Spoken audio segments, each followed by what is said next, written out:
Okay, so today we are going to talk about one of the more common or a form fault that can happen on the bench press.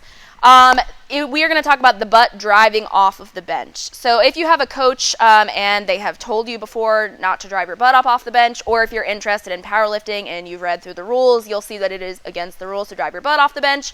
And a lot of times clients ask, like, well, what's the big deal with driving your butt off the bench? The first big deal is that you look real dumb when you do it. It is probably like the #1 amateur thing that you see when people bench press in a gym. If you go to a Globo gym, it's probably happening all over the place, and it looks real bad. There is actually a mechanical issue with it, though, which is that it actually mimics a decline bench, which allows you to lift more weight, but in a less stable way.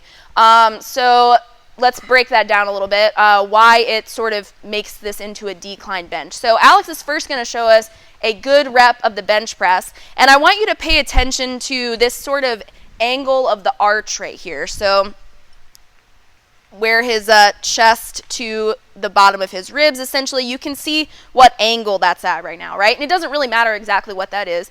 But now he's going to do kind of a slower rep, and he's going to show us what happens to that angle when he drives his butt off the bench. It gets steeper, right? So the angle goes from being about here to cranking up pretty hard. So go ahead and do that again, and cranks the angle up real high, okay? So what that does is it actually, because you increase that angle, it allows you to use more lower pecs, which are a little bit stronger than some of your upper shoulder muscles. So you're actually kind of missing out on some of the benefits of the actual bench press itself, and it tends to make you really unstable. So now you're lifting more weight than you probably should be lifting, and you're doing it in an unstable way. People usually do this when they don't have tight shoulders. We have a video on shoulder tightness in the bench press that I'll link below.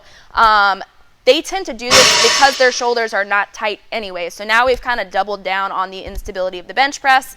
And just to hammer it home one more time, it looks just real dumb. So don't do it anymore. If you find that you cannot keep your butt down on the bench at a certain weight, you need to drop the weight that's on the bar and work on keeping your butt down and your shoulders tight instead. Check out our leg drive video. Yes, so we have a video on leg drive. I'll link that below as well.